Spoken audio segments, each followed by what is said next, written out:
Guys, welcome back to my channel. कैसे हैं आप सब लोग? होपफुली बहुत अच्छे होंगे। पहले तो इग्नोर दिस बैकग्राउंड क्योंकि कंस्ट्रक्टेड साइट है और यहीं पे वीडियो बनाने का टाइम मिला। मैं जस्ट यहाँ आ गई कि हाँ ठीक है, मैं आप लोगों के साथ ये चीज़ शेयर कर देती हूँ। बहुत सारे लोग क्वेश्चन कर रहे हैं मुझसे और क्वेश्चन करना ज़रूरी भी है। मैं हमेशा कहती हूँ आपके मन में जो भी डाउट है प्लीज़ मुझसे क्वेश्चन आप कर सकते हैं। चलिए वीडियो को स्टार्ट करते हैं। वीडियो अच्छा लगे तो लाइक शेयर सब्सक्राइब ज़रूर करें और आपका एक सब्सक्राइब मेरे लिए बहुत इंपॉर्टेंट है और काफ़ी मोटिवेट करता है मुझे। आपके क्वेश्चन जो आते हैं काफ़ी अच्छे लगते हैं। Let's start this video. और आज हम बात करने वाले हैं लेप्रोस्कोपी के बारे में। क्या मैंने लेप्रोस्कोपी कराई है या फिर मैं क्या सजेस्ट करूँगी आपको, या डॉक्टर्स ने मुझे क्या बोला था लेप्रोस्कोपी के बारे में, इस बारे में हम बात करने वाले हैं। तो देखिए, पहली बात तो ये कि लैप्रोस्कोपी कोई बहुत बड़ा मेजर ऑपरेशन नहीं है। ट्यूबर ब्लॉकेज की बात करूँ तो मैं एक दूरबीन के थ्रू आपका अल्ट्रासाउंड कह रही हूँ, एक दूरबीन के थ्रू आपका ऑपरेशन किया जाता है, लाइक एक होल करके, और एक होल जितना उनका मेज़रमेंट होगा वो पाइप का, उसमें होल करेंगे वो इंस्ट्रूमेंट के थ्रू। उसके बाद वो कैमरे से आपकी जो सिचुएशन है वो देखते हैं और फिर वो करेक्ट करते हैं। अब मुझे जो डॉक्टर ने कहा था मैं आपको वो बता देती हूँ, ठीक है।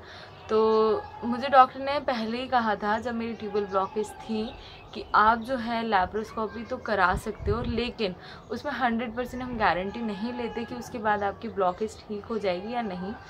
बट हाँ, कुछ केसेस में ठीक हो जाती है, क्योंकि अगर वो ठीक करने लायक होती है तो जब वो ऑपरेशन किया जाता है वो तभी ठीक कर देते हैं। और लैप्रोस्कोपी कई उसमें सक्सेस भी रही है, जैसे किसी को रसौली होता है, बहुत सारी चीज़ें यूट्रस के, या फिर कुछ भी और दिक्कत है आपको, तो कई डॉक्टर सजेस्ट करते हैं लैप्रोस्कोपी और कई लोगों को ठीक भी हो जाता है। मेरे केस में उन्होंने यही कहा था कि आप जो है लैप्रोस्कोपी ट्राई कर सकते हो, लेकिन 100% गारंटी नहीं है, क्योंकि हाइड्रोसाल्पिंग्स में 100% गारंटी कोई नहीं लेता, ठीक है।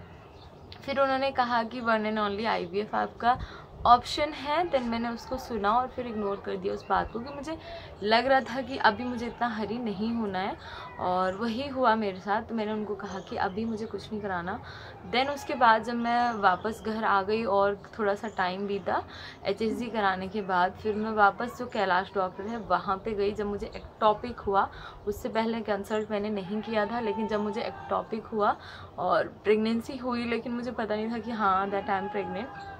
जब मैं उनके पास गई तो उन्होंने मेरा सारा केस देखा और उन्होंने कहा कि हाँ लेप्रोस्कोपी ऑप्शन है, लेकिन सेम उन्होंने कहा कि 100% गारंटी नहीं होती अगर आपको हाइड्रोसाल्पिंग्स है।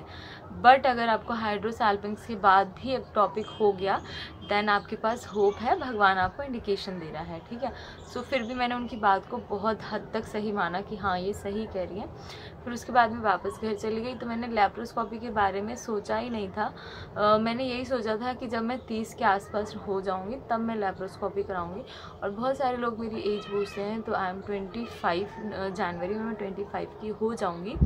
24 में मेरा बेबी हुआ है, ठीक है। तो इतना मेरे लिए कोई बहुत जल्दी नहीं, बहुत ज़्यादा जल्दी नहीं थी कि मैं ट्रीटमेंट कराऊं किसी चीज़ का। बट हाँ, मैंने खुद पे बहुत फोकस किया और खुद पे लाइक फोकस ऐसे किया कि मैंने काफ़ी उस दौरान, जब मुझे पता चला कि हाँ ट्यूबल ब्लॉकेज है मुझे, बहुत लोग मुझसे बार बार ये चीज़ पूछते हैं कि आप हमें बताओ।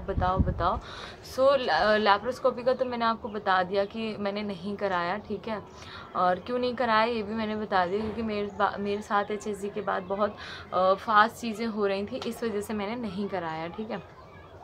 ये एक रीज़न था लैप्रोस्कोपी ना कराने का। मैं ये नहीं कहूँगी मैं कभी कराती नहीं, अगर मुझे लगता कि हाँ नहीं हो रहा तो मैं कभी ना कभी उसे ज़रूर करा लेती। बट गॉड ग्रेस मुझे इसकी कभी ज़रूरत नहीं पड़ी और ऐसे ही हो गया सब कुछ। और बहुत सारे लोग पूछते हैं कॉस्ट की बात करूँ तो कॉस्ट देखिए आपके सिचुएशन के ऊपर वैरी करता है कि आपकी जो हालत है वो कैसी है, आपकी जो प्रॉब्लम है वो कैसी है। तो पर्सन टू पर्सन जो है कॉस्ट डिपेंड करेगा, ठीक है। स्टार्ट आई थिंक 30 से होता है इसका, 30,000 से लैप्रोस्कोपी। और वो अब हॉस्पिटल के उस पर डिपेंड करता है कि आपका हॉस्पिटल कैसा है, प्लस प्रॉब्लम क्या है, सारी चीज़ें देखिए। खर्चे जो होते हैं वो हॉस्पिटल पे ही डिपेंड करते हैं कि हॉस्पिटल किस कैटेगरी में आ रहा है, उस वजह से। ये सारी चीज़ें लैप्रोस्कोपी नहीं हुई, मैंने आपको ये चीज़ बता दी। अब लोग बोलते हैं कि आपने ऐसा क्या किया, ठीक है। तो देखिए, सबसे पहला काम मैंने यही किया था कि मैंने वेट लूज़ किया था। जितनी मुझे एक्सरसाइज लगती थी, हाँ मैंने सारी एक्सरसाइज की थी, मैं डेली करती थी।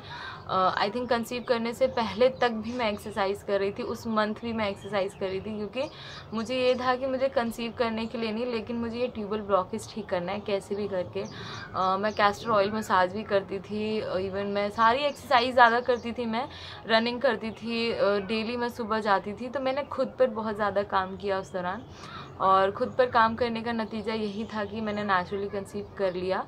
और मैं आज की डेट में हेल्दी हूँ। जैसी मुझे प्रॉब्लम पहले लग रही थी कि हाँ मुझे ऐसा फील होता था कि मुझे पीरियड इरेगुलर हैं या ऐसा कुछ, भगवान की दया से डिलीवरी होने के बाद भी आई एम हेल्दी। और छोटी मोटी चीज़ें तो चलती रहती हैं, लेकिन ये जो मेंस्ट्रुअल प्रॉब्लम होती है, इस चीज़ से मुझे ठीक है, क्योंकि अभी भी मैं सुबह उठ के एटलीस्ट दिन छूट जाते हैं, ऐसा नहीं कि मैं रेगुलर करती हूँ, लेकिन मैं ट्राई करती हूँ कि कभी ना कभी मैं, मतलब एक दिन छूट भी गया तो कोई बात नहीं, मैं नेक्स्ट डे कर लूँ, क्योंकि बच्चे के साथ हर चीज़ पॉसिबल नहीं होती, बट स्टिल मैं अभी भी करती हूँ। तो ये तो रोज़ाना में आपको अप्लाई करना चाहिए ये चीज़ें। प्लस बाहर का खाना बिल्कुल बंद कर दीजिए। अगर आप ट्रीटमेंट करा रहे हैं, कोई भी ट्रीटमेंट करा रहे हैं हॉस्पिटल से रिलेटेड, तो आप बंद कर दो बिल्कुल, क्योंकि वो हेल्दी नहीं है एक तो, प्लस उससे जो आप दवाइयाँ खाते हैं ना वो आपको असर नहीं करती, मुझे ऐसा लगता है। सो फिर आप बस यही था लैप्रोस्कोपी के बारे में कि मैंने नहीं कराया, और जो लोग पूछ रहे थे उनको आंसर मिल गया होगा। और लैप्रोस्कोपी से भी यही है कि बस ठीक है, अगर आपको लगता है कि आपको कराना चाहिए तो आप करा लो, क्योंकि देखिए डॉक्टर ही सिचुएशन बताता है हर चीज़ की कि आपको करना क्या है, ठीक है। तो होपफुली आपको ये व्लॉग क्या वीडियो अच्छा लगा होगा। अच्छा लगे तो प्लीज़ लाइक शेयर सब्सक्राइब ज़रूर कर दें। मिलते हैं एक नए वीडियो के साथ, जब तक आप अपना क्वेश्चन मेरे कमेंट बॉक्स में छोड़ सकते हैं।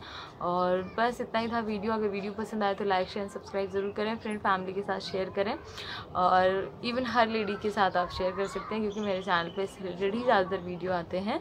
सो बाय, टेक केयर।